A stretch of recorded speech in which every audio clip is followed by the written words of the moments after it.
সম্পদ সৌন্দর্য সবই চরমে পৌঁছেছে, সর্বলোকেই এখন তার জয় জয়কার। সৌন্দর্য মাধুর্য সম্পদের অধিষ্ঠাত্রী দেবী লক্ষ্মী স্বয়ং এখানে সদা সর্বদা বাস করেছেন। অথচ দেখো, এই ব্রজে যারা একান্তভাবে তোমারই জন্য যারা প্রাণ ধারণ করে আছে, তারা সেই তোমার দাসীরা তোমাকে না পেয়ে বনে বনে ঘুরে বেড়াচ্ছে তোমার অন্বেষণে। তোমাকে না পেয়ে বনে বনে ঘুরে বেড়াচ্ছে। কৃপা করো ও নিষ্ঠুর দেখা দাও।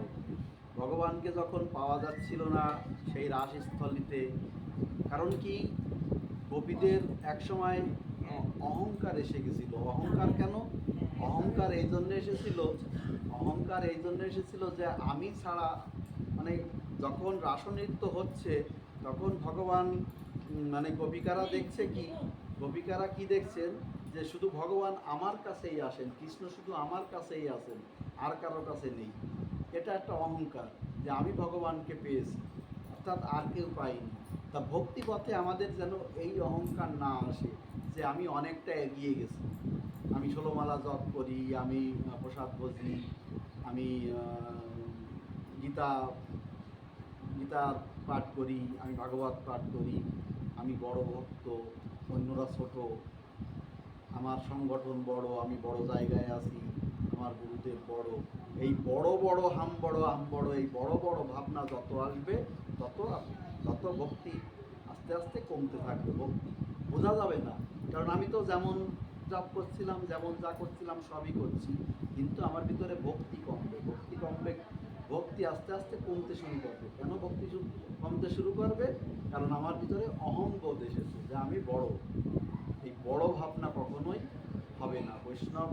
বৈষ্ণবের যে ধারা, আমার মহাপ্রভু যেভাবে তিনি আমাদের শিক্ষা দিয়েছেন, সেই শিক্ষায় আমাদের নিজেকে সবসময় হীন ভাবতে হবে।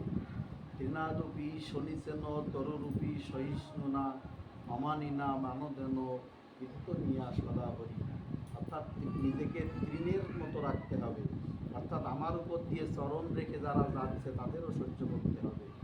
তৃণারূপী শনিসেন তরুরূপী সহিষ্ণু না। একটা বৃক্ষ যেমন সহ্য করে রোদ বৃষ্টি ঝড় সব কিছু, তাকে তার ডাল ভেঙে নিচ্ছে, তার ফল নিচ্ছে, তার পাতা নেওয়া হচ্ছে, কিন্তু সে নীরবে সহ্য করছে। একজন বৈষ্ণবের সেইভাবে সহ্য করতে হবে, নিজেকে বড় করতে হবে। আমি বড়, ঠিক আছে, কিন্তু ভাবনাটাই নিজেকে বড় আনা যাবে না, অহংকার আনা যাবে না। ভগবান এখানে গোপীদের সেই শিক্ষাটাই দিলেন। কোন শিক্ষা দিলেন? যে শিক্ষা দিলেন যে তোমরা হতে পারো আমার প্রিয়তম, আমার প্রিয়তমা, কিন্তু অহংকার যখন যদি আসে আমি তোমার মধ্যে অবস্থান করব না। যার মধ্যে অহংকার, সেখানে আমার গোবিন্দ নেই, আমার রাধা মাধব সেখানে অবস্থান করেন না। এজন্য অহংকার বোধ আনা যাবে না, আমি বড় এই ভাবনা কখনোই আনা যাবে না। তাই এই গোপী গীতের মাধ্যমে ভগবান এখানে এই শিক্ষাই দিয়েছেন। শরদুদাশয়ে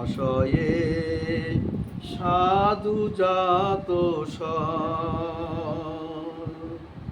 সরসী যোদর শ্রীমুষাদৃশা সুরত নাততে শুল্ক দাসিকা বরদ নিঘ্নত নেহ কিংবধ। ওগো প্রেমময় হৃদয় স্বামী, এখানে কবিকারা কি বলছেন? ওগো প্রেমময় হৃদয় স্বামী। কবিদের তো স্বামী ছিল, আবার আর এক পর পুরুষকে কেন স্বামী বলছেন? তো এটা আমাদের জানতে হবে। আমাদের যারা সতী নারী, তাদের দুই পতি, এক হচ্ছে এই সাংসারিক পতি, আর এক হচ্ছে আমার কৃষ্ণ, আর এক স্বামী। তাই এখানে বলছেন হৃদয়ের স্বামী, যে স্বামী হৃদয়ে অবস্থান করে। আমার জাগতিক জগতের যে স্বামী পতি, ইনি হচ্ছেন আমার দৈহিক স্বামী, জাগতিক স্বামী, আমার দৈহিক স্বামী। প্রত্যেকটা জনম পাবো আর একটা করে স্বামী পাবো, কারণ আমি প্রত্যেকটা জন্ম পাবো, একটা করে স্বামী পাবো, সন্তান পাবো, পুত্র পাবো, স্ত্রী পাবো, মা পাবো, বাবা পাবো, সবই পাবো, কিন্তু একটা সময় এই সবাইকে হারাবো।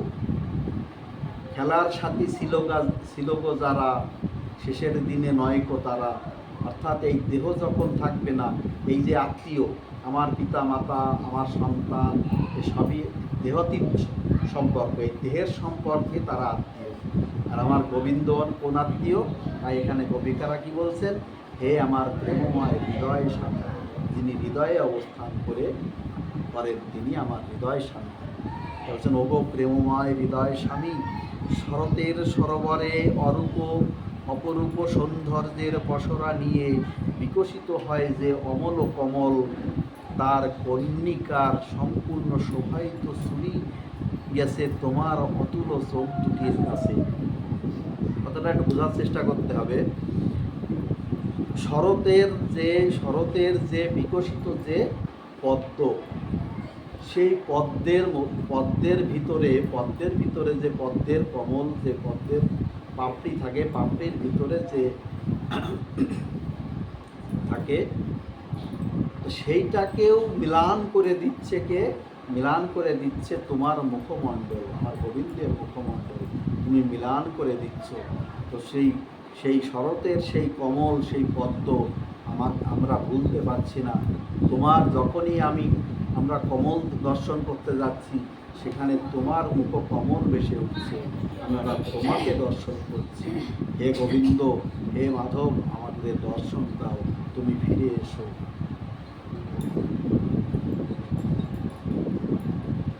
তুমি তো ভক্ত বাঞ্ছা কল্পতরু, পরম কারণিক বরদাতা।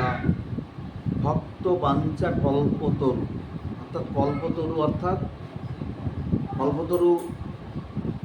অর্থাৎ আমি যা চাই ভগবান আমাকে তাই দেন।